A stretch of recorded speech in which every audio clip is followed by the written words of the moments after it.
Okay, so let's take a few minutes just to get into meditation and just setting your motivation for the class. So whatever position, especially with the spine upright, just finding that place, especially the upright spine. Sit bones comfortably on the cushion or seat, supporting the upper body. Just taking a couple of deep inhalations and exhalations, however depth you need, just to kind of bring the awareness inward and bring the awareness to the breath in the body.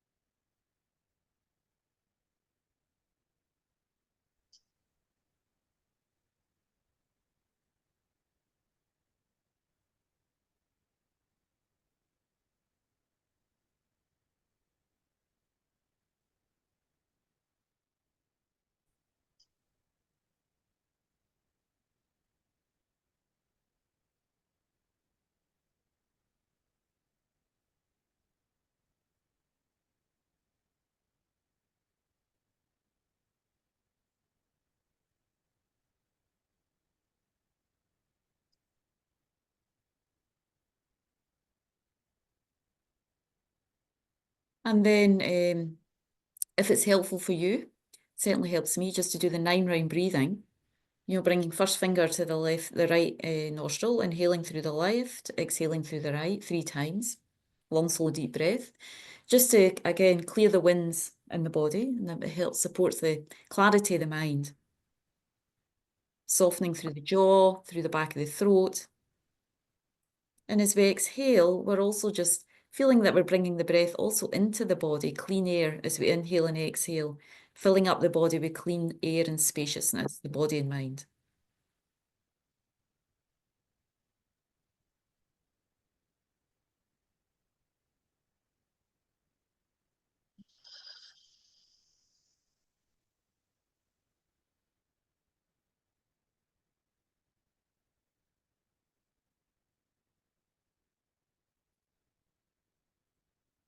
Then on the opposite side, and closing off the left nostril, inhaling through the right, exhale through the left.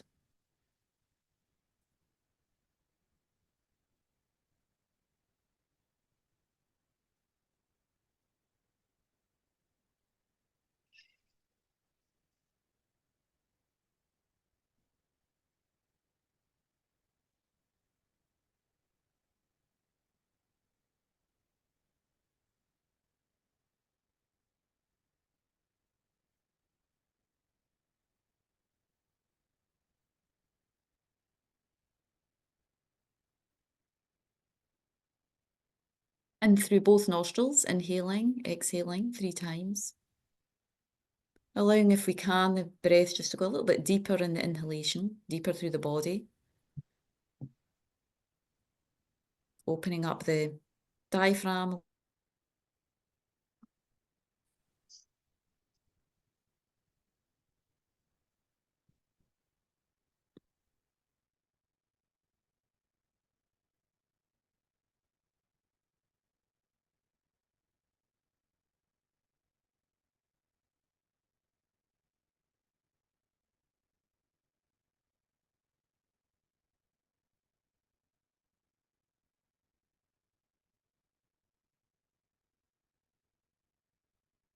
So usually we start with a little bit longer meditation, but because we kind of all tuned into, kind of really expressed and connected with our motivation already for being here. So we've kind of formed that already in our mind.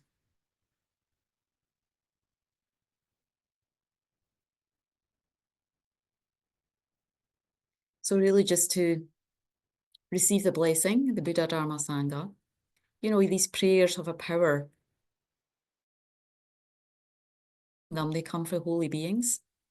So the sounds are sacred, they sort of open us up. So just feel, from Shakyamuni Buddha, the Dharma, the Sangha. As we chant it, we're receiving the nourishment. Our minds need to be nurtured. Inspiration when we hear teachings. So feeling that we kind of get opened up, we have sense of joy, inspiration, a healthy curiosity to be able to hear, reflect, and kind of ingest the Dharma here, because the Dharma is really like spiritual medicine. So as we chant the prayers, it just kind of creates that inner environment for us so that we receive whatever it is we need to continue to nurture us on the spiritual path, deepen our, especially in this course, deepen our understanding of refuge, and deepen our understanding of the three jewels, the Buddha, Dharma, and Sangha. This is really the content of this course. So we're able to invoke those blessings to deepen that process, continue that process within us, deeper understanding, inspiration, realization. So we'll chant the prayer twice in Tibetan, once in English. Or you can, since you're on your own, you can also do it 3 times in English if that's, we're not going to hear you, so it's okay, whatever you prefer. Sangye chodan sogi chognamna chanchu bardu dani kyapsuchi dagi chen sogi be sonam ye drola penjir sangye drupar sho sangye chodan sogi chognamna chanchu bardu dagi kyapsuchi dagi chenso gebe sonam ye drola penjir sangye drupar shok. I take refuge until I'm enlightened in the Buddha, the Dharma, and the Supreme Assembly by my merits of generosity and so forth. May I become a Buddha to benefit.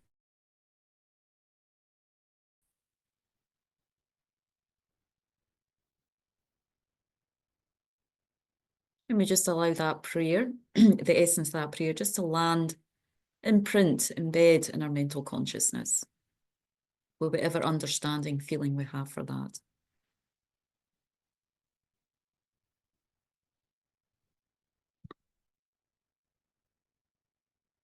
Okay, so just to go over what we're going to hope to go through in this course, contents of the course, to understand the concept of refuge and the role it plays in our practice in the Buddhist path, to learn about the nature of each of the 3 jewels, the Buddha, Dharma, and Sangha. Lama Zopa's translation of the 3 jewels was the 3 rare sublime ones. So sometimes when you're using FPMT materials, you will also see that translation. So it's the same. They also mean Buddha, Dharma, and Sangha, different translation. We'll touch on that a little bit as we go into, I think, the second course, class. And also to appreciate the benefits of taking refuge and to become aware of the refuge commitments and lay vows. So these are the 3 points that we're going to cover over these 4 weeks.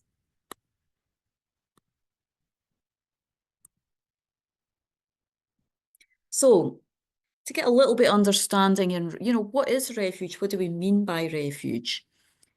Well, the best way to understand it is seeing how we've kind of been engaged in that process so far. So, of course, some of you will be more familiar with what refuge really means, but for some of us who are newer, and also, of course, it also reminds us, like that feeling, that process, what do we mean by taking refuge? So, and we take refuge all the time, it's not something new for us. This is what we always say in this tradition. A lot of these, things are not new. We just don't have a lot of sort of like broad understanding, a clarity of what some of these topics in Buddhism are. So, but taking refuge is something we do all the time, So, as a child, we started off when we came out, well, not just as, when we think about continuity consciousness, just on that basis, we already took refuge when we were reborn from the bardo, into our mother's womb. So we needed a mother, we needed a womb, to take refuge in, to come into this life, you know. So, and all the way through, you know, many years as a child, we had to take refuge in our mother. You know, as Rinpoche would use the term, like we're like a helpless worm, you know, otherwise. I mean, if, you know, someone doesn't take care of us as a child, there's no way that we're able to, you know, help ourselves, you know. So we have a deep sense of refuge in our parents, mother, father, whoever were our guardians, you know, throughout our childhood and into adulthood, you know, early adulthood, adolescence. We took refuge in them for everything, you know, because we had needs. And we needed, and also it's dangerous, you know, if we don't. I mean, we wouldn't manage, we wouldn't live, you know. So that's a very clear way of taking refuge, especially just taking care of this life and this body. You know, we needed parents, and also just to guide us in the way of the world, how to walk, you know, they taught us how to speak, how to eat. I mean, everything, you know, we needed to learn for the parents. So that's a refuge we needed early on in life. I mean, it's a kind of sense of refuge in a sense. It's like it's taking relief. We have a discomfort or a need for something, you know, and so we take refuge in something outside ourselves, someone outside ourselves to help relieve that need or suffering. You know, so for a child, we needed food, we needed everything, you know, because even from the nature, you know, from the point of the Buddhist teachings, we come into this world already in a place of suffering, you know, so in a place a lot of want and need. So we take refuge in parents to fulfill that, or guardians throughout our lives. And then just on a temporary level, every day, you know, we take refuge in food to relieve hunger, water to relieve thirst. I mean, throughout our, you know, and then as we grow older, you know, and we get sort of release ourselves for the parents. You know, we have to find money, so we take refuge in money for all the comforts. So certainly externally, you know, physically, we take refuge in these different things, you know. I mean, just even simply when we go out in the rain, in order to protect ourselves from the rain, we take refuge in a rain jacket, or we take refuge in an umbrella. You know, we take refuge in our house to protect us for the elements. So that's, you know, I think we sort of all understand that. But it's like getting really clear what we mean by taking refuge on that level, you know, on a temporary level. And then also more sort of emotionally, spiritually, you know, so far today, I mean, we've taken refuge in, you know, many of us, you know, as society dictates, you know, we feel like, well, once I find someone, I'll be happy, you know, so, and that did or didn't work out for us as planned, you know, for some of us. Some of us it worked out better than others, but nonetheless, you know, that partner, husband, wife, you know, depending on our, you know, the level of our mind, our karma together, it works, or you know, works out to a certain extent, or creates more suffering, you know. So, but nonetheless, we take refuge in them for a certain level of emotional, physical, spiritual support, you know, in our lives. And also just our general possessions, whatever we possess in life, you know, just down to basic clothing as well. We take refuge in that, you know, and some of these are basic needs, you know. We need to cover our body. So we take refuge in clothes. We don't want everybody walking around naked, not at the moment anyway. Goodness knows how society is going to go, but even when it's warm, you know, anyway, we need to take refuge in something that's warm, you know, warm clothes. So, you know, we take refuge in these things. But I mean, as we grow older, and I think what brought us to this path when we really check up is we recognize that these sources of refuge have, you know, from their side, limitations, you know. They haven't been able to really kind of bring a level of peace, satisfaction, and certainly maybe a spiritual support that we hoped or expected for, you know. So they have from their side a limitation to benefit us, especially like many of us leave the home when we sort of grow old enough and feel like, well, we can sort of take care of ourselves, you know, or we have enough money now and we don't need the parents to a certain, you know, to a certain extent. So we don't need that level of support anymore. We look outside as society dictates, you know, for money and partners and relationships and a career and, you know, these things that have or have not, you know, given us, and most of us are here because we haven't we've recognized the limitation and the satisfaction, the peace, the happiness that it can bring. But that is a sort of process right in itself of throughout our life, being familiar with this process of taking refuge. So just to touch on that, some of us, again, have heard about the 8 worldly concerns. But this is another way, generally speaking, how we're sort of driven, we understand, without meeting a spiritual path, say, that the 8 worldly concerns we think are this where we're going to find happiness, where we're going to find peace, But in reality, when we investigate them, we see that they kind of yoke us to samsara, they yoke us to suffering. It's not from their own side, but it's because it's the way we relate to these concerns in our life through hope and fear. And these are the sort of 8 troublesome areas of our life that if we don't kind of equalize or get a good idea of how to work with them, we will block the rest of our spiritual path. So Lama Zopa Rinpoche's written a whole book on the 8 worldly concerns because they're so fundamental to us when we start to engage and more deeply emerge into a spiritual path. And we can also see, when we really understand them, that they dominate our lives quite strongly, simply through the power of familiarization from this life and also from previous lives. So we've got a strong habit to clinging to these concerns that I'm going to go over in a minute, of bringing about a level of satisfaction and happiness, which they're not able to, they don't have the power to from their own side. So they really sort of keep us tied or knotted in samsara. They block they block our spiritual development. That's why Lama Zopa Rinpoche has developed a whole book to them the book is called How to Practice Dharma.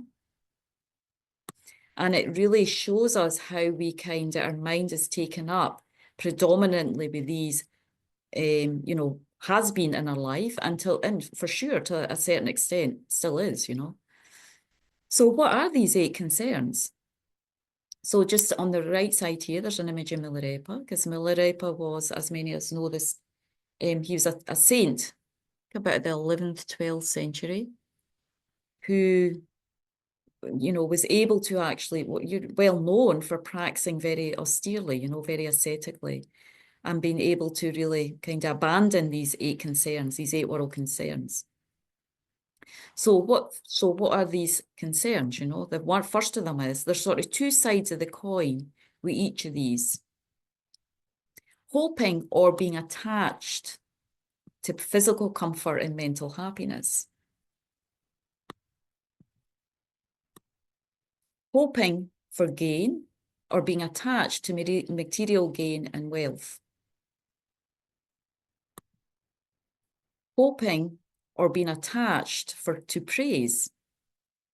Sometimes sometimes these are explained slightly differently, translated slightly differently, but the essence is the same, It's really looking at how our mind gets attached to these 4 circumstances and how it sort of binds us into clinging to cyclic existence, samsara, or a kind of sense of wanting this temporary happiness, seeking for this temporary happiness that in of itself hasn't got the power to bring about the everlasting peace and happiness that we're seeking in the spiritual path.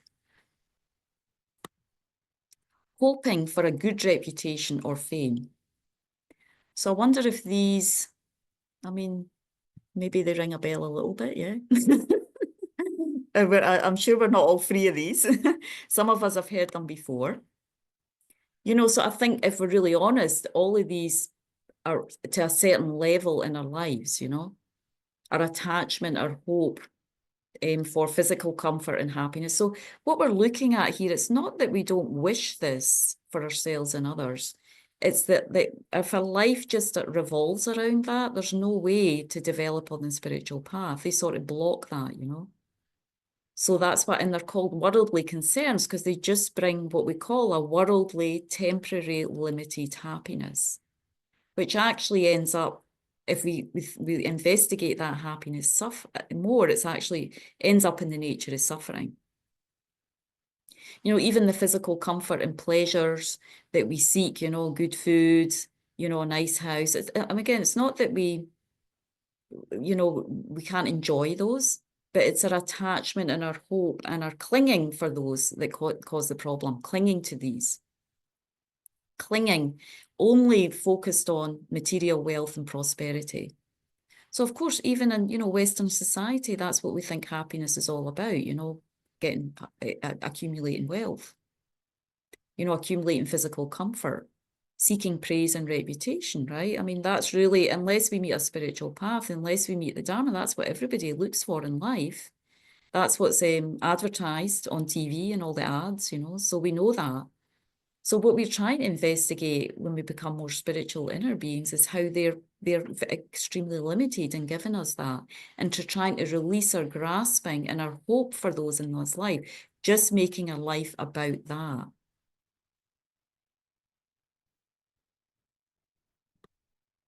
And the opposite side of the coin to that is they're the same, they're just two opposites. So fear of pain, so when I was, or, any kind of physical discomfort. So I can certainly say, I think I mentioned this on the weekend. I mentioned it to Dana, actually, because we did the practice day for the last course at Ocean of Compassion. It was a bit cold, Sometimes the heating was on and off. That's not a criticism by Ocean of Compassion, by the way. But because I was just saying to Dana, because she's like, oh, you're not cold because I didn't have a sleeve on. Of course, you do feel cold, but, being a student of Lama Zopa Rinpoche, every time we had a teaching with Lama Zopa Rinpoche, we did any Rinpoche, there was always some level of hardship, We were either out in the cold or we were sitting for hours, for 6 hours at a teaching. Rinpoche used to just really work on our minds with these kind of, hardships, pains, looking at how your mind gets attached to the comfort, gets averse to discomfort, He really, Rinpoche was like a master in putting the students, the disciples through hardship and just saying, look at your mind, you think you're not attached. But then when you're in that difficult situation, wow, what comes up in the mind, Again, fear of loss of material wealth and prosperity. So sometimes you think, well, I've got wealth and I'm just comfortable, but I'm not attached to it. But we have to really check up, Again, it's not that we don't need these things. We do. We have a body. Everybody wants physical comfort, good health, and we should wish that for everyone. But it's like, where is your mind at if something changed with that? What level of attachment, what level of grasping have we got at that? That's what we're looking at here, our clinging and our grasping, and how much our life is directed momentarily towards these four, gaining them and not losing them. If we're really honest, there's a lot of time we spend on this. Just small pleasures, small comforts. I mean, myself included, I'm not beyond all these. But so what we're saying here, and again, this takes quite some introspection to really look at these in our own experience, is like being honest about how much they take up time in our life, and it distracts us from the spiritual path. And when they're not there, how would our mind be? This is why from the beginning of the path, a lot of these great masters, they really check that. They check those minds, they check that attachment from the start. And actually one of the hardest ones to give up, and it might not seem like this, but the one that it can upset the mind the most, what one is it? I think some of the older students will know. What one is it that out of all these ones would you say creates the sort of hardest, for most of us, not everyone. Urs, you're laughing there, right? You know what one it is.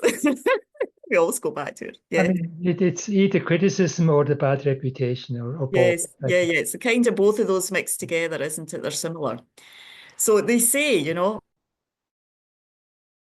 slide, I'll go back again, but and I was quite surprised when I first heard the Dharma because I didn't expect this one to be the hard one. And I showed this slide in the first, I think it was maybe in one of the modules, and I pulled it back in for this module again because I think it's really funny. And we can all sort of identify for it as I'm doing my practice, I'm being a holy being, but it's like he's up there with his phone and chair, and as soon as a student comes up, he's being all holy, so So I really like that one. So even if you're sitting in a cave, you know, this is the thing, and it says these in the Lamrim text, you know, there's still this, if you really check up, there's this thing in the mind, what do people think about me? And that can create the greatest pain when you hear someone's criticised you. I mean, if we hear someone's criticised us about something that's difficult, you know, difficult for us, I mean, it can put you off your food, it can put you off your day, it can put you off everything, you know? Isn't it true, you know? I mean, your mind just can go really down with criticism for a while. You know, it's not easy. We can say, oh, I don't care, but I think, you know, criticism, I mean, no, maybe not all of us, but it's quite a tough one, you know, or even just hearing somebody say, you hear someone over there, you hear your name, and you think maybe, you know, what are they saying about me? You know, the mind starts to go up and down. So there's one story that Lama Zopa Rinpoche used to tell about this great practitioner. You know, I think he was an abbot at a monastery. And one day, I mean, it's, you know, it's hard to imagine, you can sort of imagine it, but Rinpoche tells this story. This abbot of a monastery, and he, you know, he was, you know, he's sitting there, you've got all the monks, he's the head of the monastery, you know, and all the younger monks, they all look up to him. One day, this lady arrived at the monastery. She had a baby, and they were in the middle of prayers. You know, she came into the monastery and she handed, maybe even for the Zen tradition, I don't know, but she came up to the monk and says, "This is your baby," in front of all the congregation, and handed the child over to him, and she left. You know, she made a big fuss in front of all the monastics and everything, saying that it was his child, his baby. I mean, he's celibate. He's the abbot of the monastery. Handed it over. So it said that he just took the child, said nothing, took care of the child, and then sometime later the lady regretted it and came back and said, no, actually it left. But throughout that process, he took the responsibility of taking care of the child, receiving whatever criticism he did or whatever for the monastery.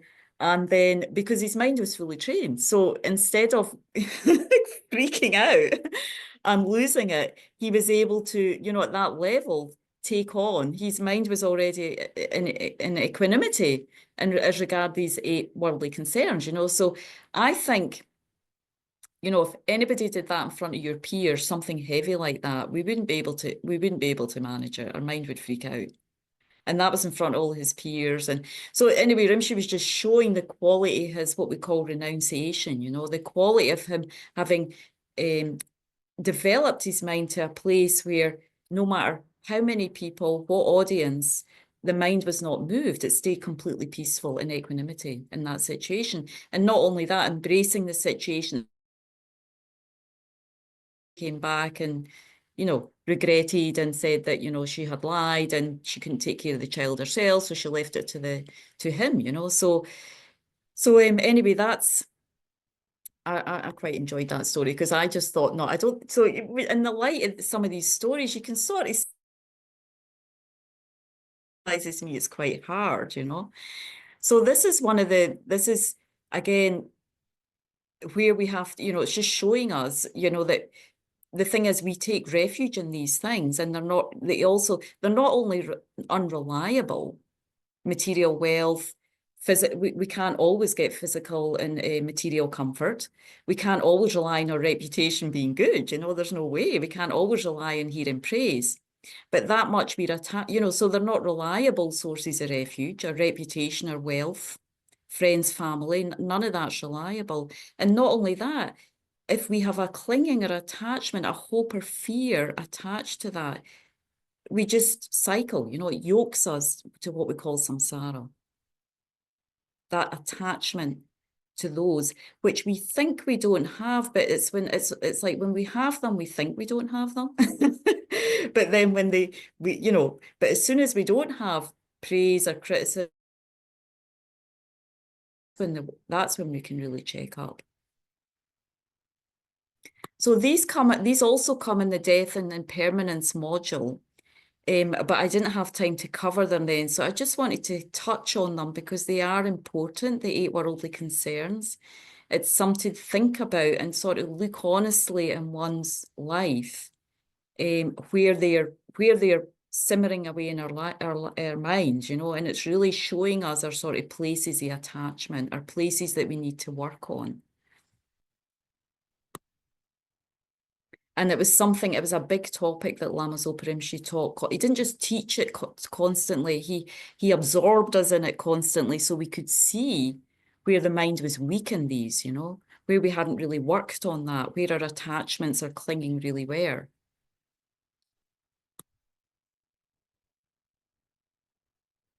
So yeah, they come in pairs, so that's in some level it's easy to see. And as Lama Yeshe also says, as long as we have these sort of simmering away in the mind, you know, in there, in the background, in the crevices of your mind, you know, we think they're not there, but all of a sudden they pop up in certain situations.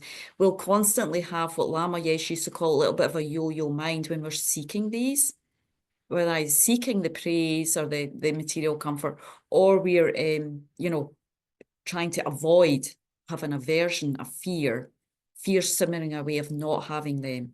So Lama Yeshe used to call it a little bit the yo-yo mind, you know, and this is something that we try to work on in the early stages of our path, and it's very related to the practice of developing renunciation in the mind. The mind that's sort of letting go and really understanding with a sort of clarity and a wisdom that these things they're not a reliable refuge. They're not going to bring about everlasting peace and happiness. I mean, you know, if somebody praises you too much, you almost feel like you want it's too much, you know. That can create a suffering as well, too much praise, you know. Of course, too much physical pleasure can also, you know, too much food, too much of the sense pleasures also, it doesn't make us feel well, you know, can cause more suffering. So they don't within them, there's no real peace and happiness. If we kind of get involved in that game we in ourselves trying to seeking them or trying to avoid them. So why they come up in the death and rebirth module is actually the main way, one of the main ways, of course, you can meditate on them individually and really contemplate and do some analysis and really look deeply and skillfully into your mind to see where they are and investigate the nature of attachment, how you cling to them and how they're not in the nature of happiness. But one of the ways to release the mind, one of the strongest antidotes to start to release the mind from these four, eight, is the meditation on death and impermanence.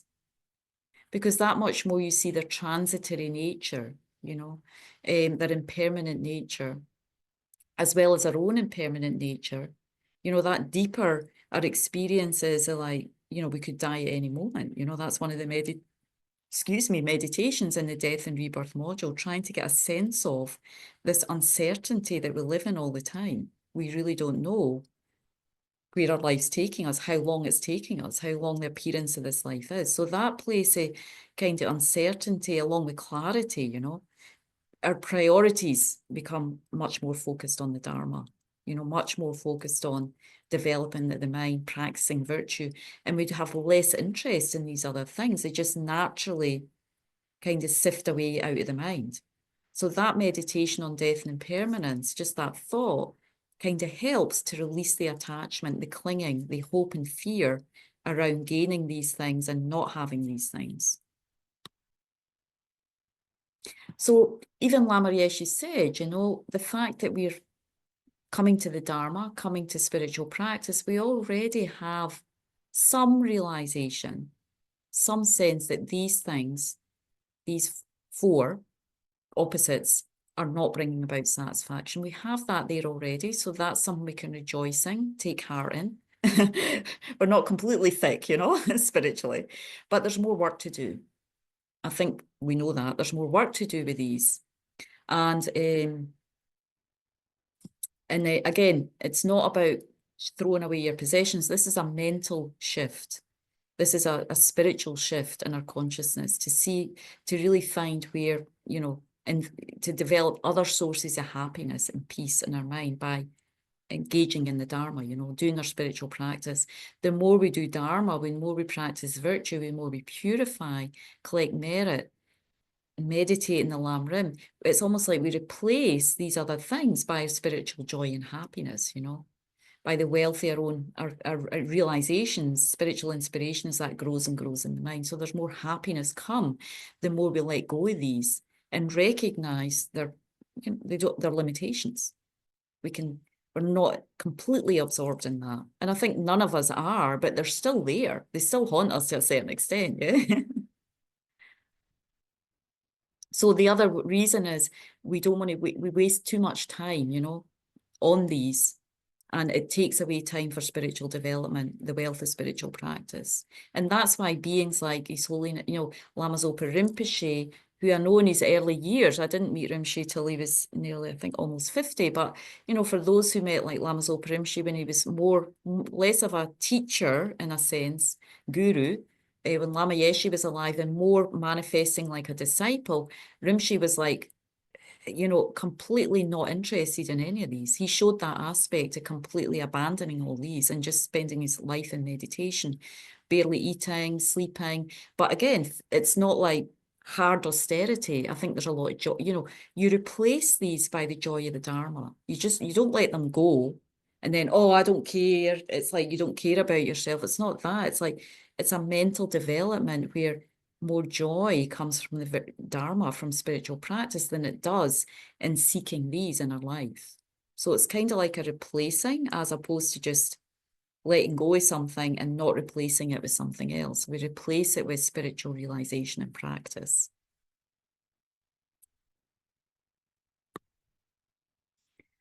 So the other thing, one more thing, why another reason is, as Lama Zopa Rinpoche would say,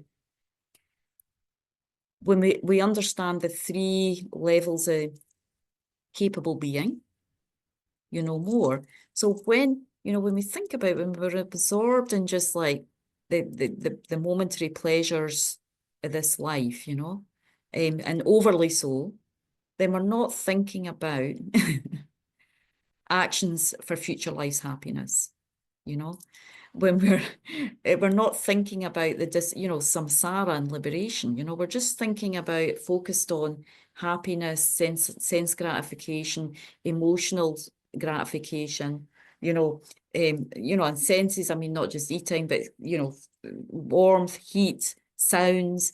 When we're absorbed in seeking that, the mind is not in the path. It's not in the path of creating virtue and happiness. It's not in the path of seeking liberation, thinking about the disadvantages of samsara.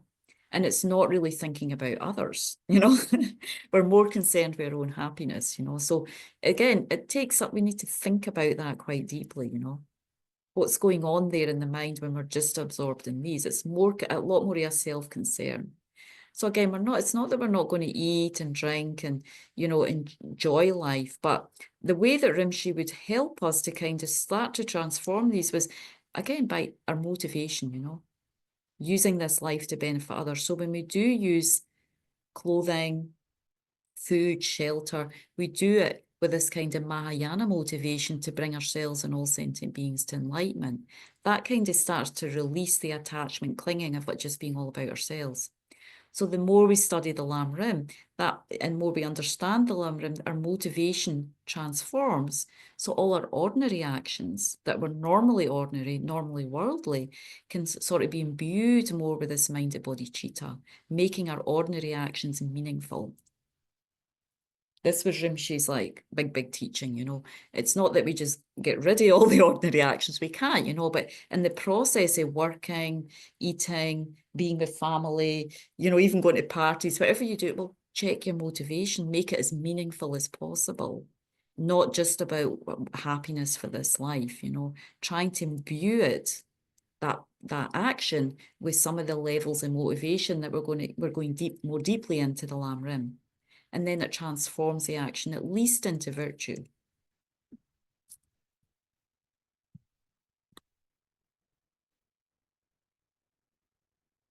So Nagarjuna, a great saint in the 2nd century. This is also from our center in in Bodh where the Buddha achieved enlightenment. Again, I think I've had an image here before. This is a statue of Nagarjuna, who was a great saint in the 2nd century, and it was actually commissioned for, I believe, the long life of Lama Zopa Rinpoche. So many students, I think Cardrella suggested that it was students build this statue for Rinpoche's long life and fulfillment of his wishes. So Nagarjuna was also a great holy being, a great saint, especially who kind of clarified teachings on emptiness. He was also prophesied to come by the Buddha, to come and sort of give more clarity and explanation on the wisdom teachings.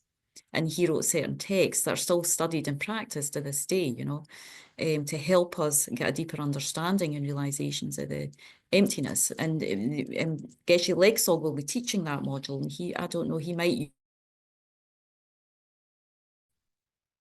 So Nagarjuna says, acquiring material things or not acquiring them, happiness or unhappiness, interesting or uninteresting sounds, praise or criticism, these 8 worldly dharmas are not objects of my mind. They're all the same to me.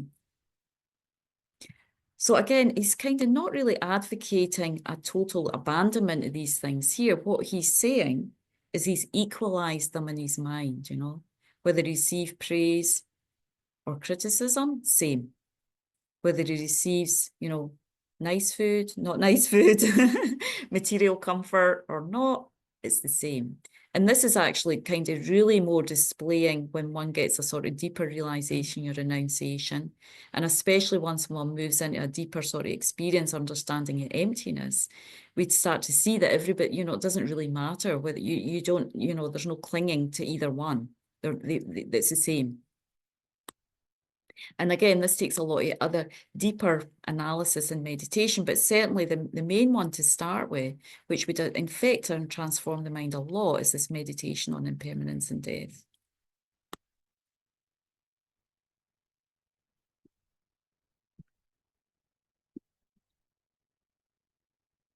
So just clarifying again, well, what refuge is not, you know? So we understand a little bit what refuge is just through the basic experiences of our life so far, how we've had a need to take refuge in certain things. But what refuge isn't in this tradition, you know? So it isn't rooted in blind faith or simply accepting spiritual authority without some investigation on our part. So again, for us Westerners, I think, well, in many ways, we're very fortunate, you know, because none of us come here. We all understand, have a sense of what blind faith is, and that's something that you know, we know we're not going to engage in that because we come here with a sense of curiosity and we want to hear, we want to listen to the teachings. You know, Buddhism's not part of our culture. It's not a religion that most of us, I think any of us, were brought up with. So there's not the real danger for us of falling into blind faith, because in order for us to get interested in Buddhism, we need to explore it, we need to investigate it, we need to dissect it. That's the only way we're going to get some level of faith or interest or a deeper experience, you know. So in that level, there's less chance of that happening to us simply culturally, because it's not part of your culture, or, you know, we weren't brought up with that as a religion. However, sometimes what I find is sometimes people come for the teachings and go, wow, this is amazing, great, so wonderful. And, you know, they have this instant kind of devotion, you know. But what happens is that can shift quite quickly. You know, if you don't continually investigate the teachings, then that kind of instant attraction and faith and like, wow, I find this so amazing, it sort of dissipates quite quickly. So we have to be careful with that with ourselves. I mean, these teachings require a lot of deep analysis, investigation, and in that way our refuge grows. So it's much better to humbly and carefully examine and test the teachings and the teachers for a period of time, and slowly our faith and conviction grows in a healthy way, as it says here in this quote. What refuge isn't also is taking refuge, not simply reciting the words. I take refuge in the Buddha, Dharma and Sangha with our mouth. So again, for us, there's less likelihood with that, especially in the beginning, because we don't naturally feel that sense of refuge toward Buddha, Dharma and Sangha. I mean, we don't know Buddha, Dharma and Sangha very well, as in the beginning days there, you know, meeting the Dharma. It involves, you know, so taking refuge is an inner practice, you know, we become an inner being when we take refuge. So it involves this internal commitment to spiritual practice that motivates us to humbly seek spiritual guidance. Again, there is a danger here, you know, that we can get into just reciting the refuge prayer, maybe not as being particularly new, but, you know, maybe once we've taken refuge, we understand the teachings a bit, you know, we can, and we get over a bit, what we call a bit of a honeymoon period in our practice when we meet the Dharma and we think, wow, this is so amazing. It's like being a bit of a reborn Christian, you know, this is my path. I'm so excited. And then, you know, what can happen is if we have some commitments, you know, we just kind of parrot them off, you know, and we don't really kind of allow it to sort of penetrate us. We don't do this kind of internal process. It's just even meditating a little bit on the meaning of Buddha, Dharma, Sangha, the meaning of the prayer. You know, just taking a few moments to connect with the meaning of that prayer and allow it to even just slightly create a seed of transformation in our mind. I mean, we're all busy. We can't always spend hours on our prayers, but just taking a couple of minutes, reading a verse on the meaning of refuge, you know, just to allow it to transform our mind. So we don't go to teachings, you know, and we just sort of parrot off, you know. So we you know, that's not refuge either.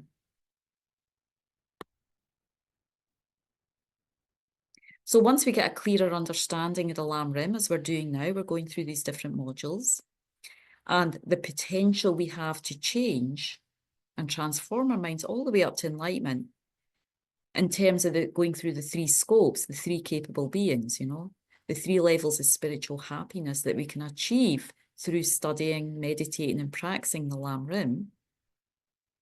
All that will deepen our refuge, you know, our commitment to our spiritual practice, our reliance on the Buddha, Dharma, and Sangha to support us through that practice.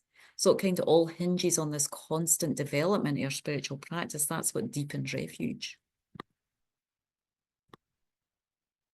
Oh, so again, one last thing what refuge is not, it doesn't mean that someone else will save us or remove our suffering and the causes of our suffering for us. As Lord Buddha said, I cannot wash away your sins with water. I cannot remove your suffering with my hand, like pulling a thorn from your body. Neither can I transfer my realization to you. The Buddha helps sentient beings by showing us the truth. So the sort of deepest refuge, really, I mean, Buddha, Dharma, and Sangha are equally important. But, you know, the Dharma, really understanding and how to integrate the spiritual teachings into our heart and mind is most important. And of course, if there was some way that the Buddha could wash away our sins, you know, of course he would. You know, he's filled with compassion. He's developed completely compassion and incredible qualities to benefit us, you know, so we can receive an incredible blessing, incredible inspiration. There's much we can receive from the practice of refuge. However, it still requires, you know, the effort from our side. So again, taking refuge, it's not defined by a single moment on our spiritual path, but rather how we practice throughout the entirety of our lives. That's what deepens our understanding and our realization of refuge. So that's what refuge isn't. What refuge is, Lama Yeshe, a process of turning inward when we discover our own unlimited potential of mind. So I guess, you know, this is the exciting part of the teachings. You know, as you go into, you know, a few of the modules, you'll get more into like, what do we mean by suffering? You know, the Four Noble Truths, the truth of suffering and the causes of suffering. So, but the exciting part is, and Lama Yeshe used to talk a lot about that to cheer us Westerners up, you know, is that we have this incredible Buddha nature, you know, Tatagarbha, Buddha potential. Just as Shakyamuni Buddha, you know, he was an ordinary being. He just simply, the difference is that he put the effort, you know, he understood the power of the potential. And he spent, you know, many, many lifetimes dedicated to transform himself into the state of Buddha, you know, to transform himself into all the highest qualities. So there's no difference between us and the Buddha. He simply put the effort, you know. So that's the good news, you know, that we, like Buddha, we have Buddha nature, you know. That's incredible, inspiring when we really draw upon that, especially in times when we feel a little bit discouraged, maybe on our path, you know, we feel like nothing's really shifting or moving. It's very important to kind of connect in with that potential. Just remember, we have this unlimited potential for change, transformation. Try and feel that when we do our meditation, in our practice. So what refuge is, there's the outer refuge. There's two aspects when we recite the refuge prayer and we think about it a little bit. There's the outer refuge, seeking guidance from living being, the Buddha. The outer refuge is the Buddha, seeking guidance, inspiration, seeking their teachings. And the outer refuge of the Sangha, the three jewels, the three rare sublime ones. So when we do the refuge prayer, as we have in our lives, we've sought a lot of outer refuge, but we bumped up against the fact that they don't bring this kind of level of deep peace and happiness. And that's what we investigate more deeply when we think about the 8 worldly concerns, how they really are, there's limitations. They can't fulfill our potential for everlasting peace and happiness. So here we looked to a different outer refuge, the Buddha, who has all the qualities of everlasting satisfaction, deep peace and happiness. We're going to investigate that more. The Dharma, what qualities they have as an outer refuge, and the Sangha, the spiritual community, what qualities they have to give us the outer refuge we need. So that's what we investigate in this course, the qualities of these three as a reliable, trustworthy outer refuge that can bring us into our inner refuge, develop and nourish our inner refuge. Again, inner refuge, really recognizing every time we take refuge, we try to just think, I have this Buddha nature. It's totally transformable. I can remove the faults. I can develop the qualities, just like Buddha. But right now, I'm relying on the Buddha, Dharma and Sangha as the outer refuge. So we try to do both of those when we think about refuge, the outer and our unlimited potential. Finding a joy and hope in that. And for most of us as Western, it also depends on our family situation. We maybe weren't nurtured like that, by our family, friends, circumstance. So maybe we feel low self-esteem, So one of the ways we can start to build up courage is by just connecting with that ability we have, that potential, that Buddha nature we have to transform, really trying to get a strong conviction in that by relying on the Buddha, Dharma and Sangha to nurture that, to feed that, to grow that within ourselves.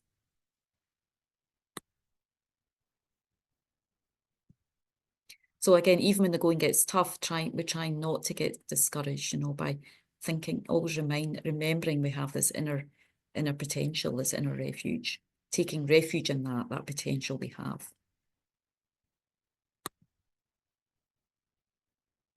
So again, what refuge is? Well, maybe we can use an analogy. I like the rainbow colours here for the cake. It looks kind of yummy. So, it's similar, in a simple, basic way, we want to achieve, we want to accomplish anything in life, especially we want to become really good at something in life. We all, at a certain point in our life, we have to think about, well, what career, who do we want to be, So, that's the thing that we have to think about when we're younger, we're forced into that when we leave school, throughout school, we have to think about what career I want, who do I want to be, So of course, to be good at anything in life, whether it's your career or whether it's a hobby, something you really want to take on and be good at it, we need to have, and especially if we want to really try to excel in it, then we look for a good teacher. If we want to be a baker, we're going to find out through talking to friends, doing some of our own investigation. And these days you can look all over social media, there's many ways you can find out if you want to study something, really investigate who would be a good teacher, so. And then once you find that person, of course, you have to rely on them. They hold the teachings. They're the holder of the wisdom that you want them to impart on you. So it's similar, so want to be a baker, we have to find a good baker. Then we and it's not just someone who's a good baker, but someone who can transmit, who knows how to teach that. Because sometimes people are really good at something, but they don't know how to transmit it, So But we regard, you know, the Buddha, you know, well, he was also an incredible teacher. I mean, he taught 84,000 sets of teachings for many, many, many different level of capabilities throughout his life, you know, many different levels of beings. So we also want a teacher who can give clean, clear instructions. So we investigate the Dharma, you know, we really, we hear him, you know, even if we find a good baker, well, we would be thinking about, well, you know, is his teachings good? You know, we want to see, you know, how good a teacher is, how clean, clear he is, you know, so we investigate the instructions he gives us. And especially once we start to, you know, we would maybe taste what he has to offer, that's going to be a good, you know, we're definitely going to be inspired if we really enjoy some of the cakes or some of the goods that he bakes, you know. So it's like tasting the Dharma, you know. We taste the Dharma, we taste the Buddha's teachings when we first come, and we think, well, that sounds like that's good. That I can see that's benefiting my mind. So we want to keep going with that teacher with those set instructions. We want to investigate more deeply, learn more deeply for that being, and that's relying on the Dharma. And then, of course, the best case scenario is, you know, as we're doing here, you know, that when you're studying something, you want to study, it's nice to study with a group because you can share together. People are at different levels of experience. So this is where the Sangha community becomes so important, you know, when we can share for others who have more experience. They're not at the level of the main teacher, but they have a level of experience that you can draw from. You might not always get access to the teacher, you know, but there's students around, a community that supports, you can talk to, support, inspire you. So that's like for us, the Sangha, it's so important, you know, we need that Sangha community. We need a spiritual practitioners practicing together. So that's just a simple analogy of really what we mean with the Buddha, Dharma and Sangha. This is what we're doing. We're trying to investigate the meaning of the truth, you know, what the truth of how things exist, the truth of suffering, what the Buddha taught. So we have to rely on the Buddha, Dharma and Sangha to get very clear about how the nature of our mind, how we can transform our mind into happiness. That's what we're ultimately seeking. Everybody, happiness. Again, it evades us, it escapes us when we just engage in the 8 worldly concerns. There's a limitation to very much a limitation to what the happiness they can bring. And if it does even bring a bit of relief, it's very short-lived. So what here we're seeking through the Buddha, the everlasting, peaceful, blissful liberation, you know, liberation and enlightenment. So that's the product that we're receiving for the Buddha. You know, we want to receive that, and we need reliable and trustworthy, you know, teacher, teachings, and a, you know, a Sangha community that we feel we can, you know, rely on and who can support us in our progress. So we need all three equally. What refuge is, as Lama Zopa Rinpoche says on another level, you know, what refuge is. Having seen that we are suffering and that we need to seek a way out of that suffering, we seek that way. So we might not have understood the total scope. Some of us have, some of us understand more, you know, the Four Noble Truths. Some of us have some inclination of the Four Noble Truths. But either way, so again, refuge becomes more deeper. We've come here because we've got a level of dissatisfaction, suffering going on in our lives. We've had a level of understanding maybe what the Noble Truths that the Buddha taught, especially the first two in this context, suffering and causes suffering. So that much more deeply we understand the evolution of suffering in our own minds, what suffering is, how we create it ourselves, you know, we're the creator of suffering and happiness. That much more deeply we understand this, that much more deeply we take refuge in a source that is free of suffering in terms of the Buddha, the Dharma, the pure teachings, and the Sangha, who are maybe not completely free, but are in the process, in a deeper process of liberating themselves than we are, you know, they're more deep into that process. So again, this one takes a little bit more introspection and understanding the deeper level of suffering. So again, our refuge just gets deeper the more we study and go through the Lam Rim. I mean, for the Lam Rim, for all the holy beings, they practice that constantly. It's not like, oh, I've done one Discovering Buddhism class. I think I know the Lam Rim now. It's not, you may or may not, but it's a very deep process of going through again and again. And each time we go through, and I think some of you shared that, and you did share that, that each time we go through, our sense of refuge, our understanding of suffering and our own experience and the experience of others, not just like day-to-day suffering like hot, cold, hunger, thirst, but the internal suffering, the delusions in the mind are causing this, that much more we understand that much more our seeking of a refuge that's free, that's liberated for that suffering, that deeper our refuge becomes deeper.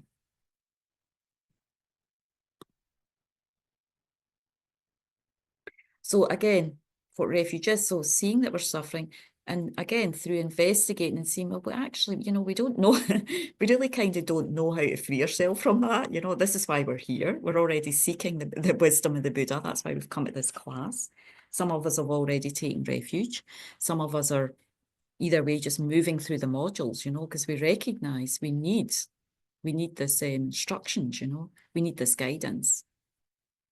And that much more when we understand the nature of delusions in our mind, attachment. I mean, there's no way, even just being in the Dharma for 25 years, I try to look back and think, wow, there's no way I would have figured out this for myself. Absolutely no way, The mind is very, very complex, I mean, attachment, maybe. Anger, I mean, I could see, but I mean, ignorance, grasping at true existence, no way, And even as we go through karma, what actions create happiness, what creates suffering.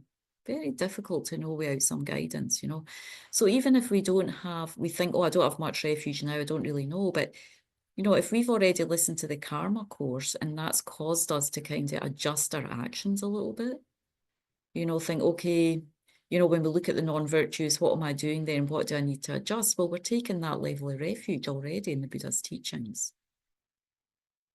And I mean, I know, mindfulness is a very secular word now, and it's great. It's used in many, many walks of life now, to benefit and help people. But, on a level, even then, even though people say, well, I'm not spiritual, I'm not Buddhist, I'm not religious. But in a way, I mean, they've taken refuge in the Buddha's teachings. The practice mindfulness came from the teaching of the Buddha.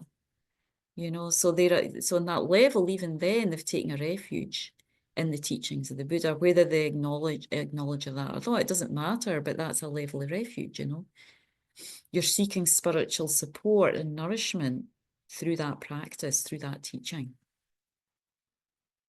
So these practices, each one of them are really profound and they touch us in small ways, the Dharma touches us in small but profound ways all the time. When we analyse only the Buddha, Dharma and Sangha have the qualities to guide and save us.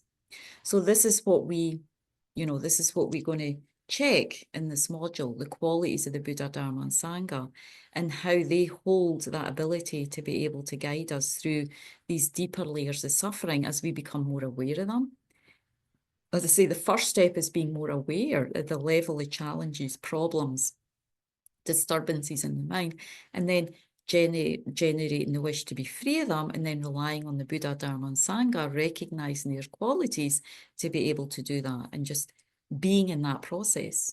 And again, it's a day-by-day, moment-by-moment throughout our life process of deepening that all of these three understandings of refuge.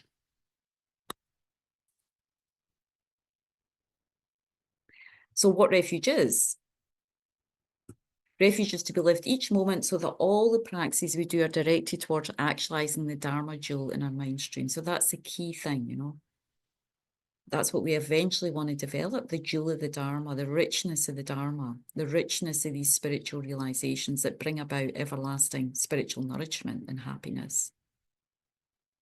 As His Holiness and Tupchen children say, when we have done this, we will have genuine, lasting joy and fulfillment, and all our lives will have become highly meaningful. All the actions of our body, speech, and mind become more and more meaningful for ourselves and others as we develop in the Lam Rim.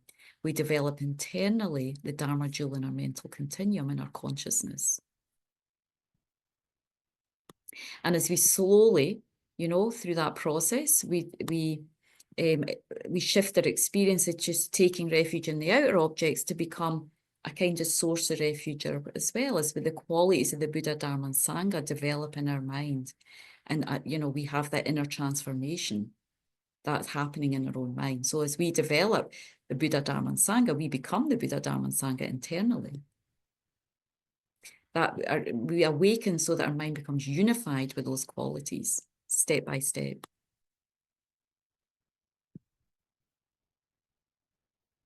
So again, just this week, just very much, introduction to help us understand, get a deeper understanding of what refuge is and what refuge isn't, how we already apply that, we do that, we engage in that in our lives, but how we want to shift it more and more towards a sort of deeper spiritual refuge, so our actions become aligned with this kind of spiritual way of taking refuge.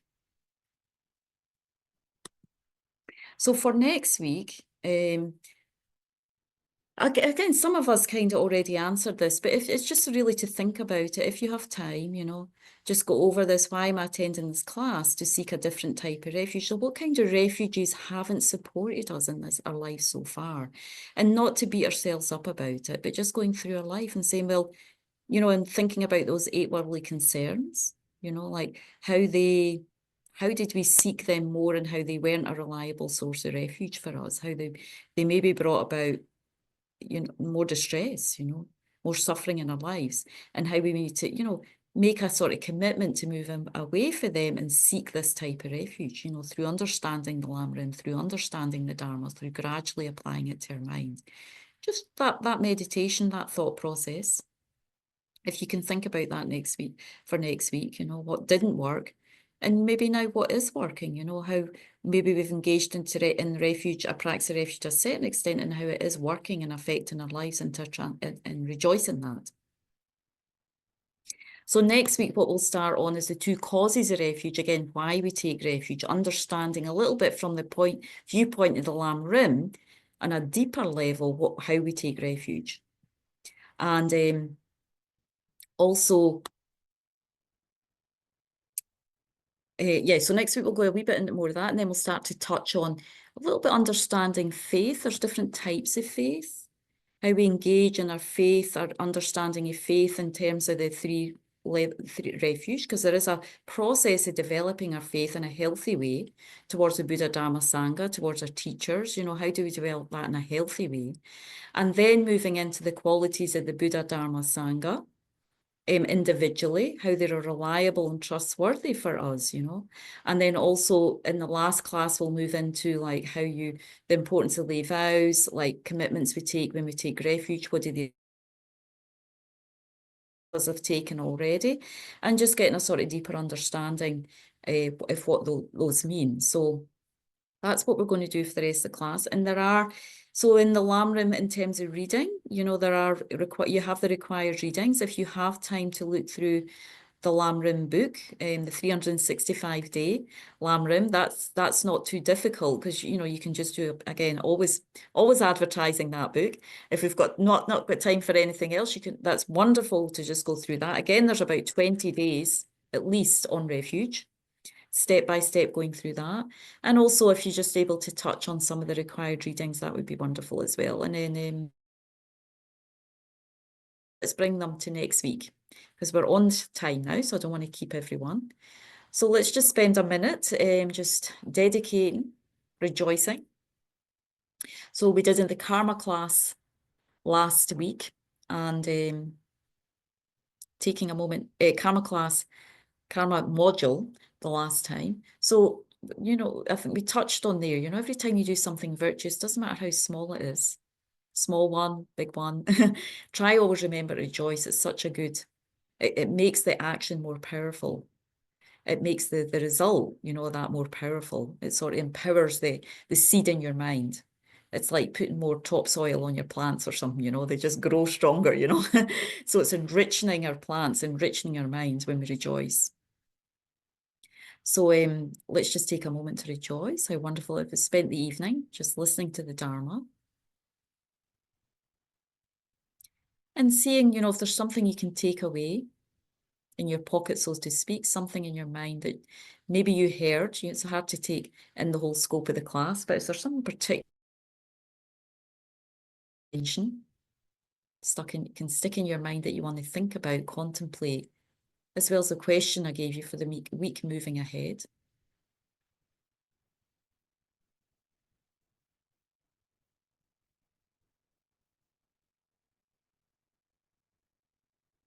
And as we want to do to nourish our bodhicitta motivation, our motivation to benefit others, we always dedicate the merits of this class, not just for our own spiritual happiness, but that spiritual happiness, well-being, all the way up to enlightenment for all living beings, our friends, our family, even those who we have challenges with, problems with, imagining all the positive energy, the class. Wherever we share Dharma together, it always creates a positive energy, group energy. So sharing, imagine that goes out and just nurtures the different beings in our lives, especially those who don't have the fortune to awaken to spiritual practice really in their lives, you know. So we dedicate for them and dedicating for the planet as a whole, you know, wherever there's war, famine, disease. There was an earthquake in Tibet yesterday, so many people died in that. So I want to dedicate the merits for that to, you know, for as much as possible, for the suffering to be as limited as possible, for them to have everything they need to rebuild their lives, and for all those who have passed away, for their good future rebirth. And for places where there's war, famine, disease, we just it's nourishing and all that, spiritually, materially, environmentally.